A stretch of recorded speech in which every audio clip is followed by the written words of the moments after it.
Graça e paz, irmãos. Sempre um prazer, um privilégio estar com os irmãos para compartilhar a palavra de Deus. Queria convidá-los a abrir a Bíblia na primeira carta de Paulo aos Coríntios.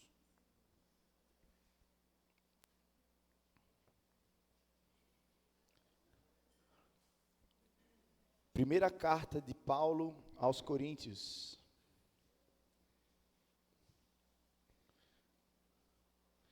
Eu tenho percebido que eu tenho vindo muito aqui porque eu estou no mesmo pé da exposição aqui na minha igreja. A gente tem exposto sempre que possível, lá na Igreja Presbiteriana de Boa Viagem, a primeira carta de Paulo aos Coríntios. E o texto está quase igualzinho, assim. Tanto de vezes que eu prego lá, eu estou pregando aqui já, ó. Estamos fazendo já essa parceria. 1 Coríntios capítulo 11. Nós vamos observar o texto a partir do verso 23. 1 Coríntios capítulo 11, nós vamos ler dos versos 23 até o verso 26. Diz assim a palavra do Senhor: porque eu recebi do Senhor o que também vos entreguei, que o Senhor Jesus, na noite em que foi traído, tomou o pão, e tendo dado graças, o partiu e disse: isto é o meu corpo, que é dado por vós. Fazei isso em memória de mim. Por semelhante modo, depois de haver ceado, tomou também o cálice, dizendo: este cálice é a nova aliança no meu sangue. Fazei isto todas as vezes que beberdes em memória de mim. Porque todas as vezes que comerdes esse pão e beberdes o cálice, anunciai a morte do Senhor até que ele venha. Vamos orar? Senhor Deus, muito obrigado pela tua palavra. Obrigado, Senhor, porque o Senhor nos dá o privilégio de poder ser alimentado nessa manhã. E que o Senhor possa moldar o nosso caráter conforme a imagem do teu Filho Jesus Cristo. Que nós possamos entender aquilo que o Senhor quer para nós e então responder positivamente pela tua graça, Deus. Em nome de Jesus, amém. Meus irmãos, esse texto é um texto muito conhecido.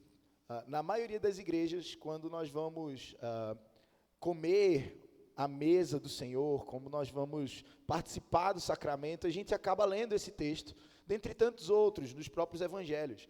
Mas, me deparando com esse texto, no contexto maior da carta aos Coríntios, é muito pertinente a gente se debruçar sobre ele e entender aqui algumas questões que muitas vezes é possível que passem despercebidas, até pela proximidade que temos com esse texto. A gente lê tantas vezes, tantos textos, que o significado acaba ficando na superfície. Conversando com alguns jovens sobre o texto de João 3,16, muitas vezes é isso que acontece. Nós escutamos: porque Deus amou o mundo de tal maneira que deu o seu Filho unigênito para que todo aquele que nele crê não pereça, mas tenha a vida eterna. Eu acho que esse é o primeiro texto que muitos de nós memorizamos na vida inteira. E, conquanto ele esteja na nossa mente, é possível que a profundidade, que o significado, ele acabe se perdendo. E eu percebo que muitas vezes isso acontece com esse texto aqui. E é interessante que a ceia do Senhor, quando a gente se aproxima da mesa, e hoje nós vamos nos aproximar da mesa do Senhor, quando nós pensamos aqui, precisa estar muito claro na nossa mente o contexto em que o apóstolo Paulo fala isso. A igreja de Corinto era uma igreja bem complicada. As pessoas, elas viviam olhando para si mesmas constantemente. Alguns comentaristas olham para a carta de Corinto e não conseguem ver um tema unificador aqui, porque tem tanto problema que Paulo vai lidando aqui, que fica difícil saber qual era o problema. Mas tem um comentarista, Simon Kistemaker, que ele fala que o grande problema de Corinto eram os coríntios. Eles olhavam muito para si mesmos, para o próprio coração. E pensando na gente, na nossa própria vida, muitas vezes o problema é esse. Nós estamos olhando mais para nós do que para o Senhor. E todas as vezes que nós tiramos os olhos do Senhor, vai dar errado. É isso que a gente vê durante toda a carta de Corinto. Todas as vezes que nós tiramos os olhos do Senhor, vai dar errado. E aqui a gente vê algo muito sério. Se você começar a ler o capítulo 11, Paulo vai lidando aqui com questões no culto.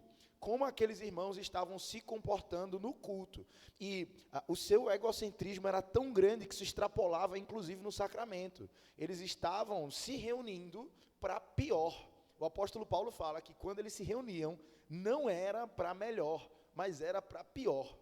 Imaginem a cena, um domingo como hoje, o povo de Deus reunido, e as pessoas não só não eram abençoadas, elas não só não saíam abençoadas, como elas saíam piores. Elas saíam com rixas uns com os outros, elas saíam falando mal uns dos outros, elas saíam com inimizades uns com os outros. Esse era o ajuntamento daquela igreja. E quando a gente vê isso, a gente fica pensando, nossa, que igreja terrível, né? Mas se você parar para pensar, se você fizer uma análise do seu próprio coração, muitas vezes é isso que nós fazemos. A gente sai e quando a gente senta para comer no domingo, para almoçar, os nossos comentários, por vezes, são de coisas que não estavam do jeito que nos agradaram. Hoje na igreja, a criança estava chorando demais. Hoje na igreja, a pregação demorou demais. Hoje na igreja, eu não gostei muito dos hinos que cantaram. E a gente começa a falar do culto ao Senhor como se nós fôssemos consumidores e aqui estivesse acontecendo um espetáculo que tem como fim último me agradar. Meus irmãos, é possível que a gente não verbalize essas coisas, mas nós precisamos sondar o nosso coração se não é assim que nós nos apresentamos no dia do Senhor. Se não é assim que nós nos aproximamos da casa de Deus, com o povo de Deus, porque muitas perspectivas estavam muito claras aqui, e aqueles irmãos estavam se aproximando da ceia como consumidores. Eles estavam desfrutando daquilo que Deus tinha para dar para eles, mas eles não estavam interessados no Deus que dava todas aquelas coisas para eles. E aquilo era muito sério. E o apóstolo Paulo, ele começa dizendo aquilo que eles estavam fazendo. Então, a partir do verso 17, ele começa a confrontar as atitudes daqueles irmãos na ceia. E ele começa a dizer que eles se reuniam para comer aquilo que eles diziam que era a ceia do Senhor, mas Paulo está dizendo, isso aí que vocês estão fazendo não é a ceia do Senhor, não. Isso aí que vocês estão fazendo é qualquer coisa, menos a ceia do Senhor. Vocês estão se reunindo para encher a barriga, para encher os próprios egos, estão esquecendo uns dos outros, isso aí não é a ceia do Senhor. E agora, dos versos 23 até o 26, o apóstolo Paulo ele vai novamente lembrar aqueles irmãos o que é a ceia do Senhor, o que foi aquele dia que teve um ponto na história que começou, mas que se perpetuaria até aquele dia onde estaríamos comendo a ceia com o nosso Senhor na eternidade. E aí ele começa, porque eu recebi do Senhor o que também vos entreguei, que o Senhor Jesus, na noite em que foi traído, tomou o pão. Aqui, quando o apóstolo Paulo fala que ele recebeu do Senhor o que ele entregou, ele está trazendo uma perspectiva de que aquilo que ele está ensinando, aquilo que eu vou dizer para vocês agora, isso não está na minha cabeça. Eu não inventei isso. Eu não estou tirando esse ensino da minha cabeça. Não sou eu quem está julgando vocês. Eu não estou usando o meu crivo para dizer que vocês estão certos ou errados. Eu estou repassando aquilo que eu aprendi do Senhor. Então ele começa trazendo alguns aspectos expressos na ceia do Senhor, e o primeiro a gente encontra já no verso 23. O apóstolo Paulo ele fala assim, na noite em que o Senhor foi traído, ele tomou o pão. E esse primeiro aspecto, ele mostra que a ceia do Senhor, ela expõe a decadência do coração humano. A ceia do Senhor, ela desnuda o nosso coração, porque quando o apóstolo Paulo fala da noite em que o Senhor foi traído, nós precisamos lembrar o que aconteceu nesse dia. Na tradição cristã, a quinta-feira da angústia é esse dia onde o Senhor Jesus ele tem aquela sua última ceia com os seus discípulos, ele traz ensinamentos profundos e sublimes demais, mas o final daquela noite é terrível, é obscuro, é triste. Se a gente olha para João, a partir do capítulo 13, ele vai trazer uma série de atitudes de Jesus e ensinamentos de Jesus com os seus discípulos. Por exemplo, se você lembrar, no capítulo 13, ele está lavando os pés dos discípulos. E aí Jesus vai lá e ele se humilha para que eles entendam qual é a tarefa do crente, de servir antes de ser servido. Ele começa uma conversa sobre a perspectiva celestial no capítulo 14. Ele fala: na casa de meu pai tem muitas moradas. E ele fala coisas maravilhosas. No capítulo 15, o Senhor Jesus ele explica que nós temos necessidade de estar constantemente arraigados nele. Por quê? Porque se nós não estivéssemos presos na videira, nós não daremos frutos. Então o Senhor ele começa a trazer uma perspectiva de nossa necessidade de estar perto dele. No capítulo 13, a necessidade de servir aos outros por causa dele. No capítulo 14, a perspectiva de que nós estaremos com ele para sempre. No capítulo 15, a perspectiva de que todos os nossos movimentos aqui nesse mundo precisam estar arraigados nele, porque sem ele nós não podemos fazer nada. No capítulo 16, o Senhor Jesus ele fala que vai mandar um consolador, que vai nos ajudar a viver do jeito que deveríamos viver. E por fim, no capítulo 17, ele ora por nós na oração sacerdotal. Aquela noite é repleta de ensinos sobre a nossa necessidade de estar com o Senhor. A nossa necessidade de lembrar que sem Ele nós não somos nada. Nós não precisamos de nada além do Senhor. Naquela noite, o Senhor nos implica a necessidade de manter os olhos nele.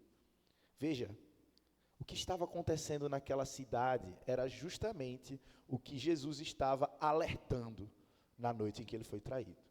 Nós precisamos manter os olhos em Cristo, porque quando nós tiramos os olhos de Cristo, tudo dá errado. E quando olhamos para Mateus no capítulo 26, eu queria que os irmãos abrissem a Bíblia em Mateus, capítulo 26. Depois de todas essas coisas, depois desse tempo sublime de Jesus com os seus discípulos, depois desse tempo onde verdades profundas são ensinadas, o texto fala, no capítulo 26, no verso 30, tendo cantado um hino, saíram para o Monte das Oliveiras. Então, eles saíram, como é que eu posso dizer, numa vibe alto astral. Eles saíram daquele jantar com Jesus animados, todos eles. No verso 30, eles cantaram um hino, eles estavam alegres, eles estavam felizes.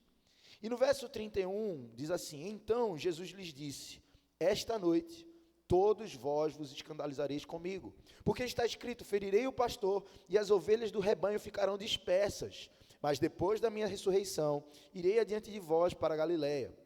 Disse-lhe Pedro, ainda que venhas a ser tropeço para todos, nunca o serás para mim. Replicou-lhe Jesus, em verdade te digo, que nessa mesma noite, antes que o galo cante, tu me negarás 3 vezes. Disse-lhe Pedro, ainda que me seja necessário morrer contigo, de modo nenhum te negarei. E todos os discípulos disseram o mesmo. Olha o que está acontecendo aqui, na noite em que o Senhor Jesus foi traído. Depois do Senhor Jesus ter dado vários ensinos sobre mantermos os olhos nele, sobre percebermos que sem ele não podemos fazer nada, o Senhor Jesus ele dá um alerta para Pedro e para os outros.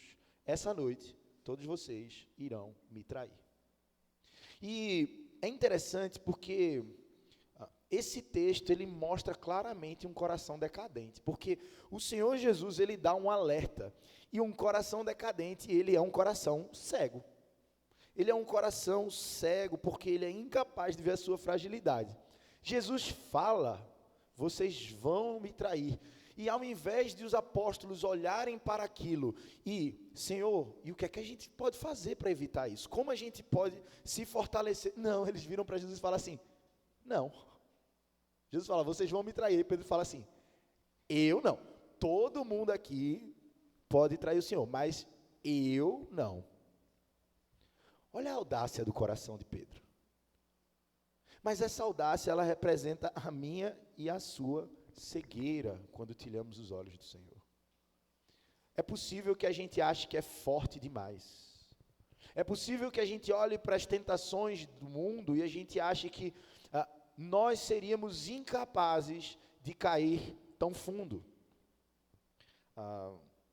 O coração de Pedro, ele superestima a sua força. Veja, o Senhor Jesus, ele usa uma expressão aqui,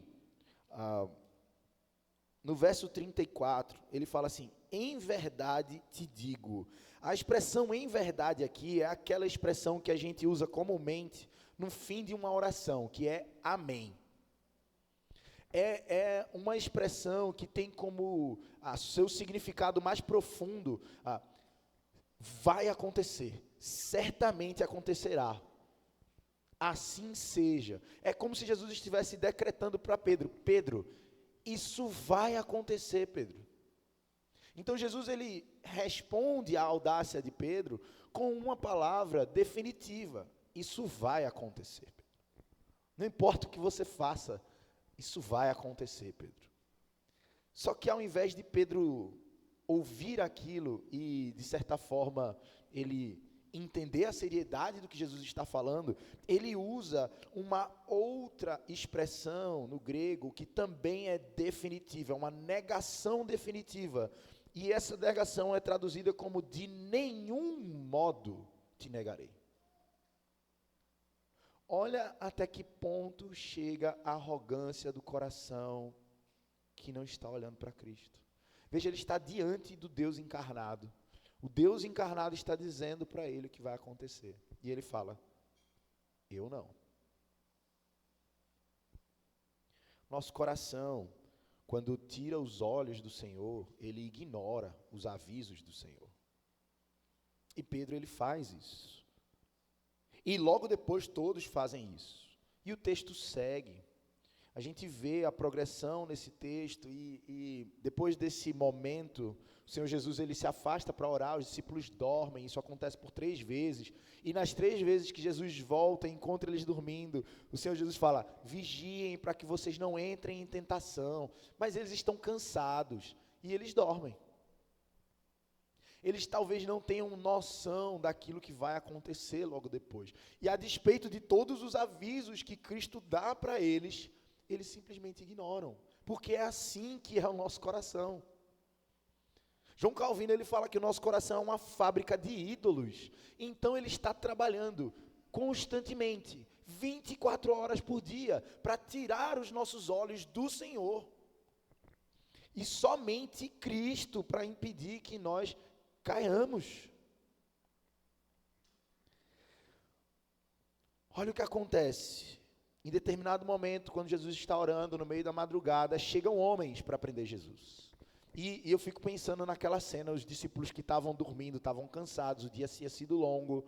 E aí chega e começa aquele tumulto, e Pedro puxa a espada, e ele vai lá e quer matar um soldado, e ele não mata o soldado, porque ele está com sono, ele está cansado, está tudo escuro. E ao invés de cortar a cabeça do soldado, ele corta a orelha do soldado. E aí a gente vê que Pedro está, mais uma vez, ignorando aquilo que o Senhor Jesus já tinha dito. Ele já tinha falado: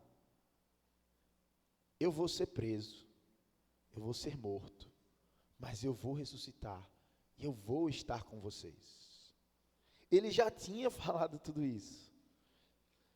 Mas o que tem grande, que fica muito claro aqui nesse texto, é que a justiça própria de Pedro, ela grita constantemente.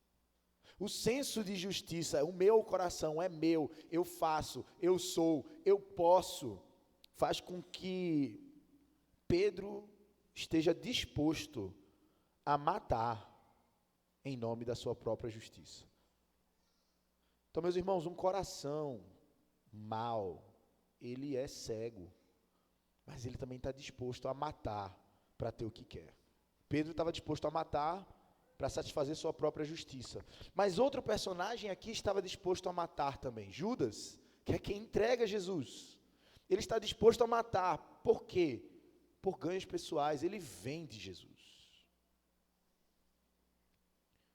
E os homens que compram Jesus, eles estavam dispostos a matar por poder e prestígio. Meus irmãos, o nosso coração está disposto a matar para ter o que quer.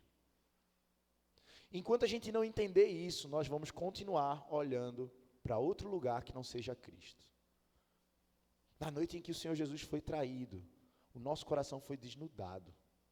A maldade do nosso coração foi exposta, de tal forma que não há quem consiga ver isso e dizer: eu não sou assim. Nosso coração é mau. E depois de um coração cego, um coração que está disposto a matar pelo que quer, a gente vê depois a consequência. Pedro, ele negando o Senhor Jesus. Ele, diante do aperto, diante da angústia, diante do medo, Pedro, ele nega Jesus. E se você olha a narrativa da negação de Pedro, ela vai mostrando a decadência de Pedro. Primeiro uma moça chega e fala, você estava com ele. Ele fala, eu não estava com ele, e ele sai e vai para outro lugar. E quando ele está lá em outro lugar, acompanhando Jesus de longe, ele está vendo Jesus de longe. Enquanto ele está lá acompanhando o julgamento de Jesus de longe, outras pessoas viram assim, rapaz, eu acho que você estava com ele. E ele fala já um pouco mais exaltado, não, eu não estava com ele. E enquanto ele negava a segunda vez, chega a moça que viu pela primeira vez com um soldado para confirmar. Um soldado que era um daqueles que tinha ido prender Jesus, para confirmar, esse rapaz estava ou não estava com Jesus? E aí o soldado fala, estava, ele estava, que eu lembro dele. E aí Pedro, o texto fala que ele começa a praguejar e jurar. Verso 74, então começou ele a praguejar e jurar, não conheço este homem. Olha que nível chega. Gente, isso aqui acontece algumas horas depois que o Senhor Jesus fala para Pedro, você vai me negar. E Pedro fala, de modo nenhum eu faria isso. Porque no fim das contas, meus irmãos, um coração mau, ele sempre vai negar o Senhor. Um coração decadente, ele é cego, ele está disposto a matar, e ele sempre vai negar o Senhor. Na noite em que o Senhor foi traído, a decadência humana foi exposta, nua e crua. E aqueles atores, Pedro, Judas, os líderes religiosos, eles representavam toda a mazela do meu e do seu coração. É isso que a ceia do Senhor expressa. É uma mesa para indignos. Nós não temos a dignidade de nos aproximar da mesa do Senhor. Nós não temos a dignidade de desfrutar da mesa do Senhor, porque nós somos maus, meus irmãos. Nós somos maus. Na narrativa de Lucas, quando Pedro nega e o galo canta, os olhares se cruzam. Pedro olha e Jesus olha, e esses olhares se cruzam. E Pedro vê Jesus, e Jesus vê Pedro. E o texto fala que Pedro chora amargamente. A ceia do Senhor tem como primeiro aspecto mostrar que o nosso coração é mau e que nós precisamos do Senhor. Mas o segundo aspecto da ceia do Senhor, e o apóstolo Paulo, ele continua, ele fala que o Senhor, nessa noite, ele tomou o pão. E tendo dado graças, o partiu e disse, isto é o meu corpo, que é dado por vós. O segundo aspecto que nós vemos na ceia, é que mesmo tendo um coração indigno, mesmo nós sendo maus, o Senhor se entregou por nós. O justo pelos injustos. Meus irmãos, Deus sabe que nós somos maus. O Senhor conhece o nosso coração. Quando Paulo ele usa essa expressão, dado em favor de vós, ela poderia ser traduzida literalmente como, esse é o meu corpo, que ele é quebrado, ele é partido, no lugar do corpo de vocês.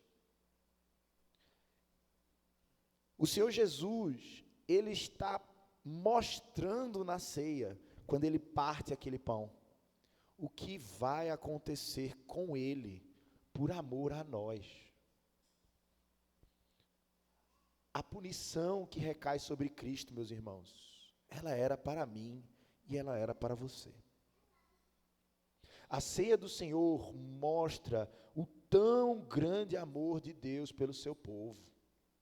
Porque como o autor aos Hebreus vai dizer, sangue de cordeiro, sangue de bodes, nunca foram eficazes para perdoar pecados, mas ele prefiguraria o que Cristo ia fazer na cruz, ele iria morrer por nós, para que a inimizade fosse cessada de uma vez por todas.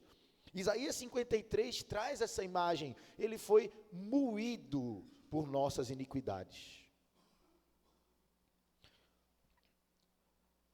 No livro de C.S. Lewis, As Crônicas de Nárnia, no Leão, a Feiticeira e o Guarda-Roupa, a gente vê a história de 4 irmãos que descobrem o mundo de Nárnia e eles começam a se maravilhar com aquelas coisas, mas tem um dos 4 irmãos, Edmundo, que ele envereda por um caminho sombrio.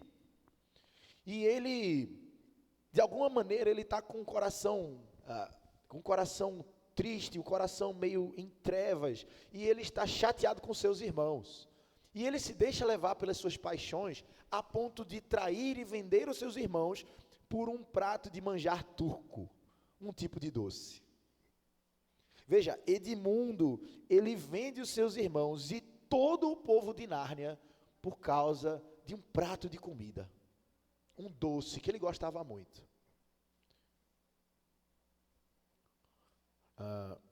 Quando a gente olha para Edmundo, e eu lembro que tinha uma marca de camisetas que fez uma camisa assim, somos todos Edmundo.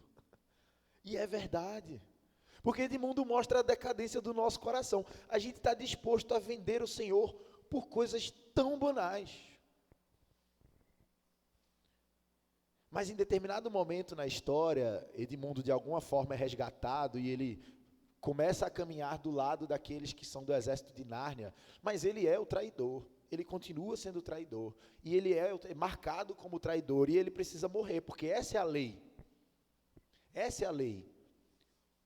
e em determinado momento, a feiticeira branca, ela vai até Aslan cobrar, fala, essa é a lei, você sabe que essa é a lei, e ele precisa morrer, porque ele é um traidor, e naquele momento, a gente vê Aslan indo morrer no lugar de Edmundo. O justo pelos injustos. Meus irmãos, no final da história, quando os reis de Nárnia vão ser coroados, os 4, cada um deles recebe um adjetivo. Susana, tal. Lúcia, tal. Pedro, tal. Edmundo, o justo. Meus irmãos, a justiça de Edmundo não estava nele. A nossa justiça não está em nós. A justiça está naquele que morreu e ressuscitou, para que a gente pudesse ter vida. A ceia do Senhor, ela expõe a maldade do nosso coração para cobrir com a graça. Jesus se entregou por nós. O cálice da nova aliança no sangue de Cristo nos lembra que o pacto é proposto, executado e garantido pelo próprio Cristo. Não existe nada que nós possamos fazer para contribuir com essa obra, porque nossas mãos são por natureza sujas. Mas o Senhor garante esse pacto. Kistemaker, comentando esse texto, ele declara que o copo, o cálice, representa a nova aliança que Jesus ratifica com o seu sangue. O sangue de Jesus, ele é aspergido sobre o seu povo, de maneira a marcar que nós somos dele. O sacrifício do Senhor Jesus, representado na Santa Ceia, nos mostra a disposição do Deus eterno e santo de punir em si mesmo a ofensa de pecadores, como eu e como você. O Senhor Jesus, ele decide morrer a mim e a sua morte, para que nós pudéssemos ter a vida dele. A ceia apresenta primeiro a decadência do coração humano. O segundo aspecto é que Jesus se entrega por nós a despeito disso. Mas um terceiro aspecto é um aspecto de missão. Olha o que o apóstolo Paulo fala no verso 26. Porque todas as vezes que comerdes esse pão e beberdes o cálice, anunciais a morte do Senhor até que ele venha. A mesa do Senhor nos apresenta uma esperança que um dia tudo isso aqui vai passar. Um dia toda a agonia vai acabar. Um dia todo o nosso sofrimento, o nosso choro, a nossa angústia vai acabar. E um dia nós não cearemos mais aqui, mas nós cearemos com Ele. Olha que esperança maravilhosa. A sua dor, o Senhor conhece e vai passar. Vai acabar um dia. Em todas as Escrituras a gente vê a missão de Deus muito clara: fazer o seu nome conhecido em toda a terra. Em toda a terra. As últimas palavras de Jesus para os seus discípulos são palavras de proclamação: façam discípulos de todas as nações. Preguem o Evangelho a toda criatura. E na ceia do Senhor, nós vemos a proclamação: anunciar a morte do Senhor até que Ele venha. Isso apresenta-se em 3 desdobramentos. O primeiro é reconhecer a dignidade daquele que nos chamou. O Senhor Jesus, ele fala que todo o poder é dado a Ele nos céus e na terra.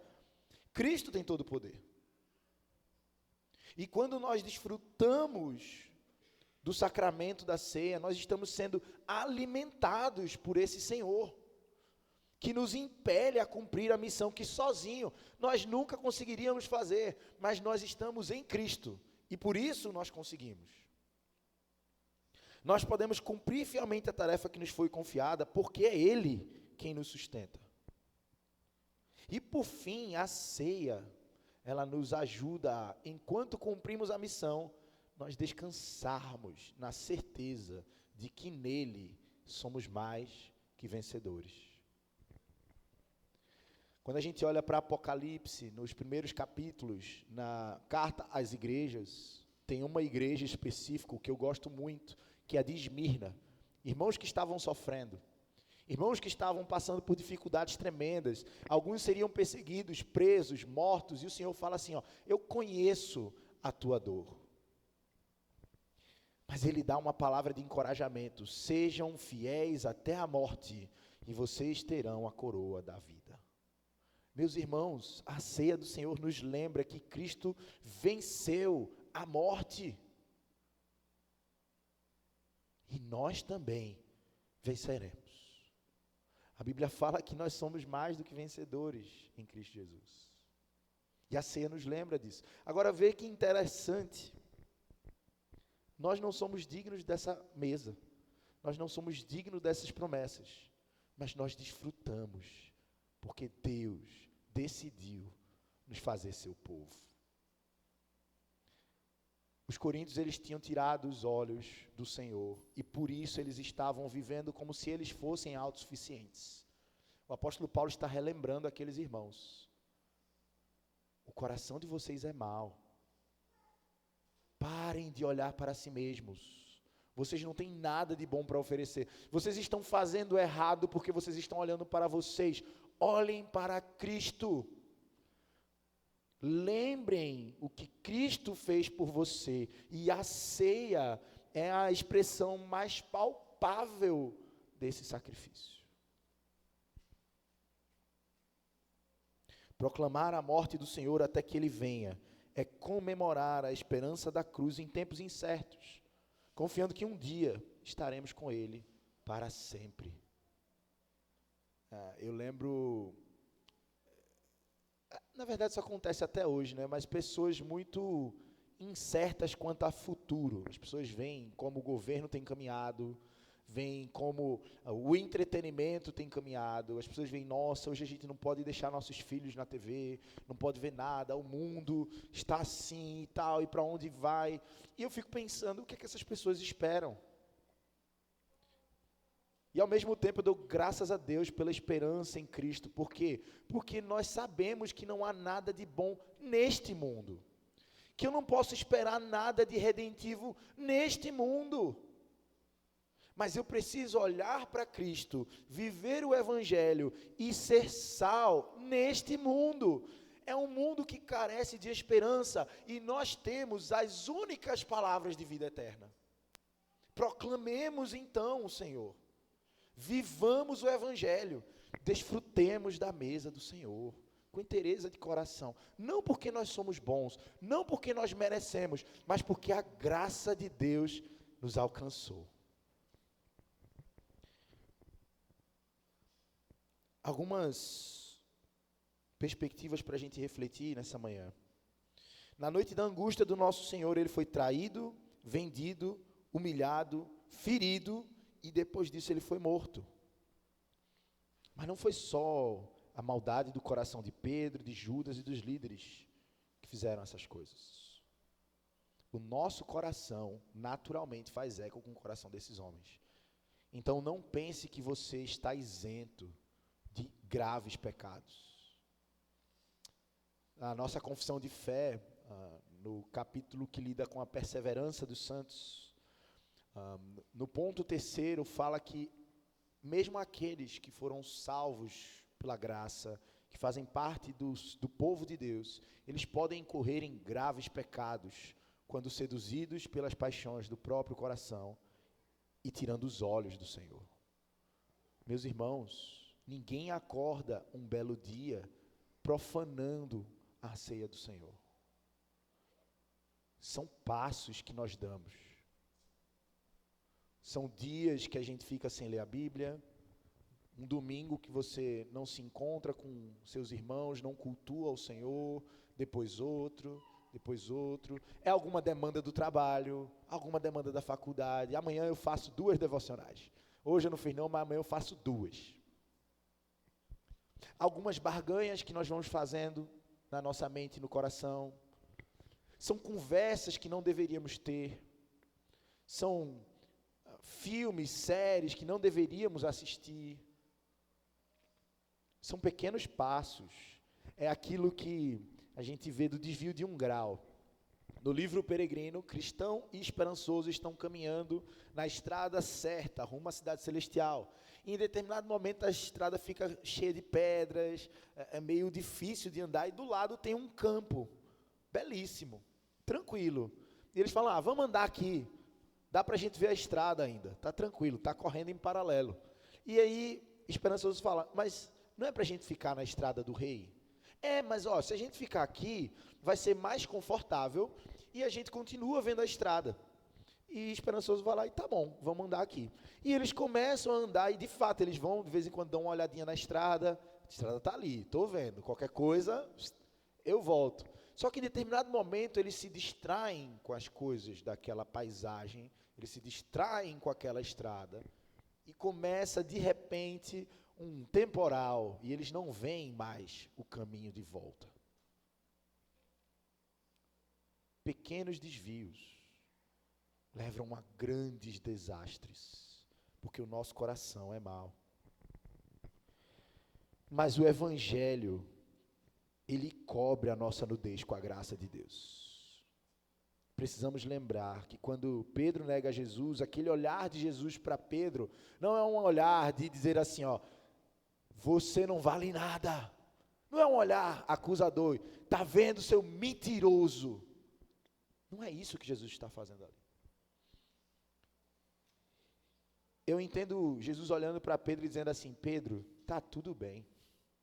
Eu sabia que você ia fazer isso. Há perdão para você. Meus irmãos, é possível que nós tenhamos cometido sérios problemas, sérios erros. Coisas que talvez, na sua perspectiva, sejam pecados irreconciliáveis. Mas a Bíblia fala que onde abundou o pecado, superabundou a graça de Deus. A graça de Deus, ela cobre multidão de pecados. Cristo nos conhece, meus irmãos. O corpo de Cristo, ele foi moído em nosso favor, para que a vida dele abundasse em nós. Há perdão em Cristo. E a ceia do Senhor nos lembra disso. Nos lembra que somos indignos do Senhor, mas que somos convidados por Ele a desfrutar da mesa do Rei. A ceia nos lembra que Cristo nos resgatou da nossa podridão para vivermos a sua vida e anunciar a sua vitória até que Ele venha. Que o Senhor aplique essa palavra nos nossos corações. Feche seus olhos, baixe a cabeça.